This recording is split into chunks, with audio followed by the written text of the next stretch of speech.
ദൈവനാമം മഹത്വപ്പെടുമാറാകട്ടെ. സമാധാന സന്ദേശത്തിലൂടെ എന്നെ ശ്രദ്ധിക്കുന്ന എല്ലാ പ്രിയപ്പെട്ടവർക്കും വീണ്ടും വരുന്നവനായ ക്രിസ്തുയേശുവിൻ്റെ നാമത്തിൽ എൻ്റെ സ്നേഹമുണ്ട്. റോമാലേഖനം 11-ാം അധ്യായം അതിൻ്റെ 8 മുതലുള്ള വാക്യങ്ങളിൽ ദൈവം അവർക്ക് ഇന്നുവരെ ഗാഢനിദ്രയും കാണാത്ത കണ്ണും കേൾക്കാത്ത ചെവിയും കൊടുത്തു എന്ന് എഴുതിയിരിക്കുന്നുവല്ലോ. അവരുടെ മേശ അവർക്ക് കെണിയും കുടുക്കും ഇടർച്ചയും പ്രതികാരവുമായി തീരട്ടെ. അവരുടെ കണ്ണ് കാണാതെ വണ്ണം ഇരുണ്ടു പോകട്ടെ. അവരുടെ മുതുക് എല്ലായ്പ്പോഴും കുനിയിക്കണമേ എന്ന് ദാവീദും പറയുന്നു. അടുത്ത വാക്ക് 11-ാം വാക്യം ഇങ്ങനെയാണ്: എന്നാൽ അവർ വീഴേണ്ടതിനോ ഇടറിയത് എന്ന് ഞാൻ ചോദിക്കുന്നു, ഒരു നാളും അല്ല. അവർക്ക് എരിവ് വരുത്തുവാൻ അവരുടെ ലംഘനം ഹേതുവായി ജാതികൾക്ക് രക്ഷ വന്നു എന്നേ ഉള്ളൂ. വചനം പറയുന്നു, അവർ വീഴേണ്ടതിനാണോ ഇടറിയത്? അല്ല, ഒരിക്കലും അല്ല. അവർക്ക് എരിവ് വരുവാൻ, അവർക്ക് തീഷ്ണത വർദ്ധിക്കാൻ. പ്രിയരെ, കർത്താവിൻ്റെ സ്വന്തം ജനം, ദൈവത്തെ അറിയേണ്ട ജനം, ദൈവത്തെ അറിയാതിരുന്നപ്പോൾ, ദൈവത്തെ തള്ളിയപ്പോൾ ലഭിച്ചത് ജാതികൾക്ക് ഭാഗ്യമാണ്.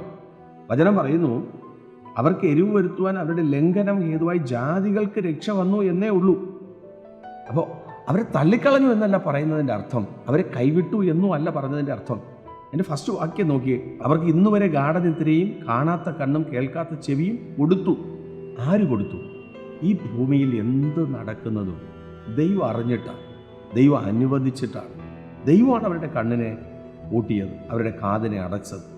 എന്നിട്ട് താഴെ പറയുകയാണ്, ഇത് ചെയ്തത് അവരെ ഇടറിക്കാനല്ല, അവരെ വീഴ്ത്തിക്കളയാനല്ല, അവർക്ക് എരിവ് വരുത്തുവാൻ അവരുടെ ലംഘനം ഹേതുവായി ജാതികൾക്ക് രക്ഷ വന്നു എന്നേ ഉള്ളൂ. പ്രിയരെ, അതിൻ്റെ അടുത്ത ഭാഗത്ത് പറയുന്നത്, എന്നാൽ അവരുടെ ലംഘനം ലോകത്തിന് ധനവും അവരുടെ നഷ്ടം ജാതികൾക്ക് സമ്പത്തും വരുത്തുവാൻ കാരണമായി എങ്കിൽ അവരുടെ യഥാസ്ഥാനം എത്രയധികം.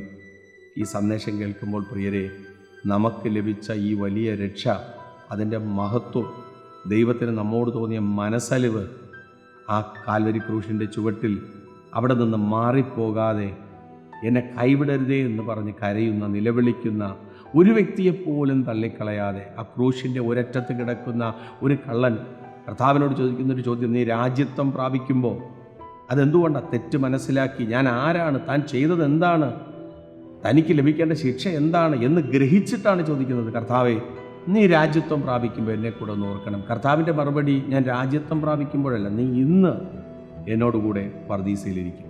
പ്രിയരെ, മാനസാന്തരപ്പെടാൻ റെഡിയാണെങ്കിൽ നാളുകളിലല്ല വിടുതൽ, ഈ സെക്കൻഡിൽ ഈ സന്ദേശം കേൾക്കുമ്പോൾ നമ്മെ വിടുവിക്കാൻ ശക്തനായ ഒരു കർത്താവുണ്ടെന്നും നമ്മെ യഥാസ്ഥാനപ്പെടുത്തുവാൻ ശക്തനായ ഒരു ദൈവമുണ്ടെന്നും വിശ്വസിച്ച് പൂർണ്ണതയോടെ കർത്താവിനെ സേവിപ്പാൻ ദൈവം കൃപ ചെയ്യട്ടെ. വിശ്വസിക്കുക, പ്രാർത്ഥിക്കുക. ദൈവം വിശ്വസ്തൻ. God bless U.